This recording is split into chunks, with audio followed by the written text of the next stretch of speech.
Government అన్ని వస్తాయండి. ధరలు పెరుగుతున్నాయి.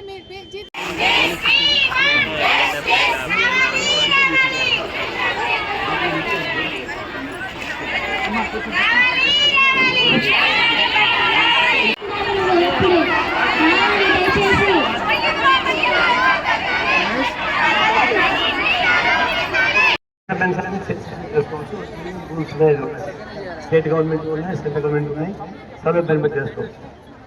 ప్రిన్సిపల్ మీరు యాక్సెప్ట్ చేసేదంటే జీతాలు పెంచే అవకాశం ఉంది, దాన్ని డిస్కస్ చేస్తారని మాకు చెప్పాలి. జీతాలు పెంచకుండా వీళ్ళు ఎన్ని ముందుకు వచ్చి కూడా రాబడలేదు, మళ్ళీ అయినా గొడవ వస్తుంది. తర్వాత మిగతా వర్క్ ఇంకేం మళ్ళీ మాట్లాడుకోవచ్చు. అది 1 వీక్ లోపల మా కమిటీ వస్తుంది, మీరు డిమాండ్స్ ఇవ్వండి అని చెప్పి మీరు చెప్పగలిగితే అప్పుడు నేను ఒక పరిష్కారం వస్తుంది. జీతాలు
వెలికి వచ్చిన తర్వాత ఏడాది సార్లు పరిష్కారం చేసుకోవాలి.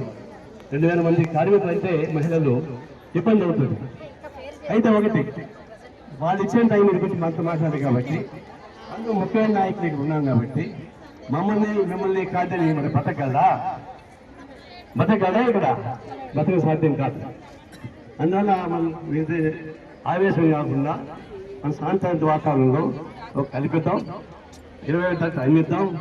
20 తర్వాత మేము కూడా అందరూ వచ్చి కూర్చుంటాం. పరిసరాలు కాకపోతే ఆ తాడో పేడో తెలుసుకోవడం టైం అని మాత్రమే నేను తప్పగా చెప్పగలను. నెలకొచ్చి చేస్తా ఉంటాను.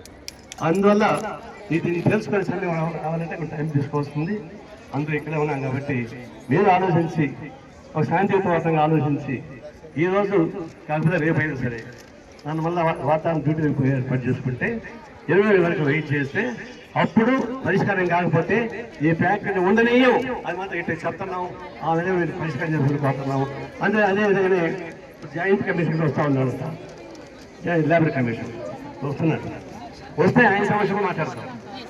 ఆయన బయట కూడా మాట్లాడుండొచ్చు. ఆయన్ని కూడా సమస్య అడ్డం పెట్టుకొని ఆఫీసర్ని ఇది పరిష్కారం చేసుకోవడానికి భవిష్యత్తు కార్యాలయం తీసుకుంటాం. మీకందరికీ సంతృప్తి కలగకపోతే మేము ఇక్కడే నిలబడి దీని సంగతి తెలుసుకోవడానికి మీకు హామీ ఇస్తాం.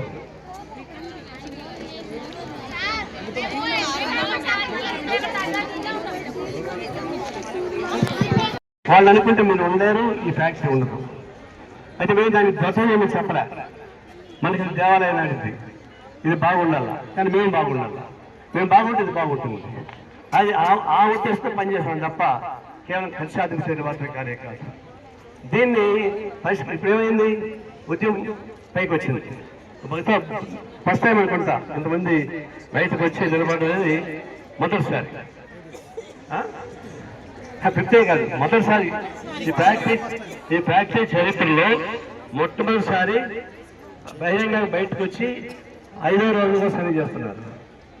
దాన్ని బట్టి అర్థమైపోయింది కదా ఆవేశం ఎట్లా ఉందో.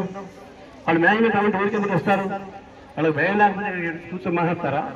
వాళ్ళకి ఉంది లోపల. కాబట్టి మన బలాన్ని, మన ఆవేశాన్ని వ్యక్తపరిచాం, మేనేజ్మెంట్ దృష్టికి తీసుకెళ్తారు. అది మనం చెప్పింది ఏంటంటే ప్రతి ఒక్కరితో మాట్లాడుతూ ఉన్నారు. ప్రతి ఒక్కరితో మాట్లాడడం అనేది వాళ్ళు బెదిరిస్తారు ఒకళ్ళు పిలిచి. ఒక డిపార్ట్మెంట్కి ఒక ఇద్దరు పెట్టుకొని బయట వాళ్ళతో మనం డిస్కస్ చేయడానికి అవకాశం డిస్కస్ చెప్పాము. మీరు మాట్లాడుతూ ఉన్నారు. నేను నా ఉద్దేశం ఏంటంటే మేము చాలా సమస్యలు చూసాం. ఎప్పుడు ఉద్రిక్త వాతావరణం సమస్యలు ఎప్పుడు పరిష్కారం కావు. వాతావరణం మారినాకనే పరిష్కారం అవుతుంది. అయితే అంత మనం నమ్మకం ఉండాలి. పరిష్కారం కాకపోతే మళ్ళీ వచ్చి కూర్చుంటాం, అది వేరు. ఇది ఉద్రిక్త వాతావరణం పరిష్కారం కాదు. మనం ఇప్పుడు కమిటీ ఎన్నుకొని దాని సంప్రదాయ కమిటీ అనుకుంటే, వచ్చే కమిటీ చర్చించుకుంటే అది పరిష్కారం అవుతుంది. 21వ తారీఖు ఆయన చెప్పేట్టున్నారు. 21 వరకు మన డైరెక్టర్ కూడా చెప్పాడంట. కాబట్టి 21 వరకు మనం వెయిట్ చేసి శాంతియుత వాళ్ళని కల్పించి చేయాలి. అయితే ఆయన మాట్లాడేంటి? No victimisation.